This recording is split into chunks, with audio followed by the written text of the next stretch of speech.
और मामी भी अपने कमरे में चली गई। लेकिन रात के लगभग 10 o'clock बजे वह मेरे कमरे में आई। आकर बोली, लो दूध पी लो। अब मेरी तो खुशी का ठिकाना नहीं रहा, क्योंकि आज से पहले कभी भी वह ऐसे मेरे कमरे में दूध लेकर नहीं आई थी। मेरे मन में बहुत सारे लड्डू फूट रहे थे। उन्होंने मुझसे कहा, तो बताओ तुम क्या कह रहे थे? मैंने कहा, मैं तो कुछ नहीं कह रहा था, बस आप ही कह रही थी वह वाली मूवी देखने के लिए।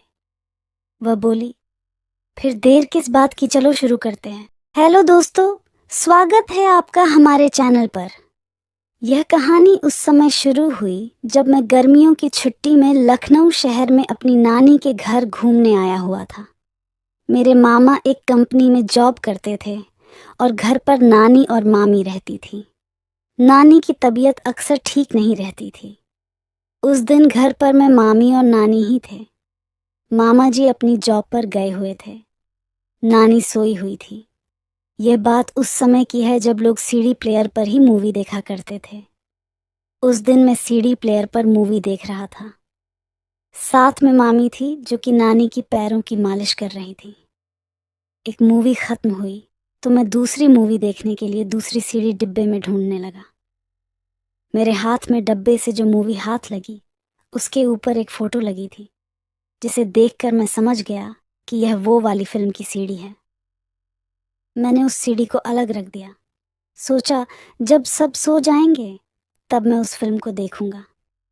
एक दूसरी सीडी लगाकर मूवी देखने लगा। कुछ देर बाद मामी ने नानी की मालिश खत्म करके अपने कमरे में चली गई। तब मैंने कमरा बंद करके फिल्म लगा दी और साउंड बंद करके देखने लगा। मैं देखने में इतना मस्त हो गया कि याद नहीं रहा कि कोई मुझे देख भी सकता है। पता नहीं मामी कब ऊपर से नीचे आ गई, मुझे पता ही नहीं लगा। उन्होंने भी चुपके से फिल्म देखना शुरू कर दिया और एकटक देखती रही। कुछ देर बाद जब मेरी नज़र मामी पर पड़ी तो मैंने देखा कि मामी फिल्म देख रही है और उनकी आंखों में वासना साफ साफ झलक रही थी। उसी वक्त मेरी नज़रें मामी से मिली और वह एकदम से डर गई। मैंने भी जल्दी से फिल्म को बंद किया और टीवी पर दूसरी सी डी लगा दिया। तब मैंने मामी को कहा कि टीवी पर यह क्या दिखा रहा है। मामी उस वक्त सहमी हुई थी, तो शायद उन्हें भी लग रहा होगा कि कैसे बात को ख़त्म किया जाए।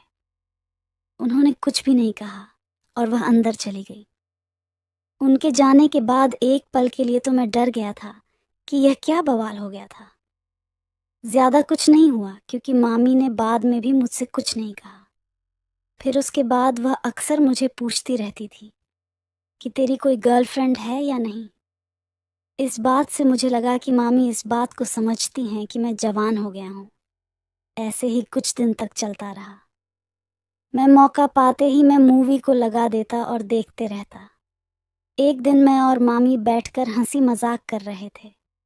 उन्होंने मुझसे कहा, वह उस दिन वाली मूवी लगाकर तो देखकर ही वह वाली है। मैंने मामी की तरफ देखा तो उन्होंने आंख दबा दी थी। मैं देर न करते हुए वह वाली मूवी की सीडी लगा दी और मामी के साथ बैठकर देखने लगा। हम देख ही रहे थे। हमें थोड़ी देर हुई थी, इतने में वहां नानी आ गई और उन्होंने हमें देख लिया। लेकिन नानी ने टीवी की तरफ नहीं देखा था। मैंने टीवी को तुरंत बंद कर दिया और हम नानी से बात करने लगे। थोड़ी देर बाद नानी सोने के लिए चली गई और मैं और मामी वहीं बैठे हुए थे। लेकिन इस दिन तो मेरी किस्मत ही खराब थी। तभी मामा जी का फोन आया। उन्होंने कहा कि खाना गर्म कर लो, मैं घर पर आ रहा हूँ। हम बातें कर ही रहे थे, इतने में मामा आ गए। हमने मामा को खाना खिलाया। मामा खाना खाकर अपने रूम में सोने के लिए चले गए। थोड़ी देर बाद मामी भी उनके रूम में सोने के लिए चली गई और मैं अपने कमरे में बैठा बैठा सोच रहा था। काफी दिनों की कोशिश करने के बाद तो रेलगाड़ी पटरी पर आई थी। पता नहीं मामा बीच में कहाँ से आ गए। ये सोचते सोचते मैं सो गया और मुझे नींद आ गई थी। सुबह जब मैं उठा तो मामा जी घर पर नहीं थे। मैंने मामी से कहा कि मामा जी कहाँ गए। मामी ने कहा कि उनका फ़ोन आ गया और वह ऑफिस के किसी काम से जल्दी निकल गए। यह सुनकर तो मेरी खुशी का ठिकाना नहीं रहा और मैंने कहा, यह तो बहुत अच्छा हुआ। लेकिन इस बात को मैंने जैसे ही कहा, मामी ने सुन लिया था। वह बोली, क्या अच्छा हुआ? क्या हो गया? तुम इतने खुश क्यों हो रहे हो? मैंने कहा, नहीं, बस मुझे हंसी आ रही थी। मामी बोली, ऐसी कोई बात नहीं है, मुझे पता है तुम क्यों हंस रहे थे। मैंने उनसे कहा, बताओ क्यों?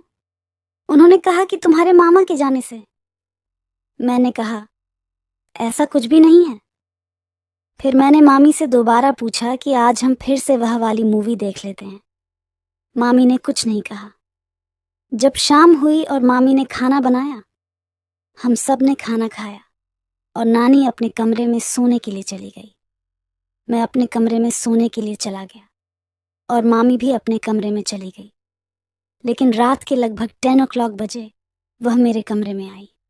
आकर बोली, लो दूध पी लो। अब मेरी तो खुशी का ठिकाना नहीं रहा, क्योंकि आज से पहले कभी भी वह ऐसे मेरे कमरे में दूध लेकर नहीं आई थी। मेरे मन में बहुत सारे लड्डू फूट रहे थे। उन्होंने मुझसे कहा, तो बताओ तुम क्या कह रहे थे? मैंने कहा, मैं तो कुछ नहीं कह रहा था, बस आप ही कह रही थी वह वाली मूवी देखने के लिए। वह बोली, फिर देर किस बात की, चलो शुरू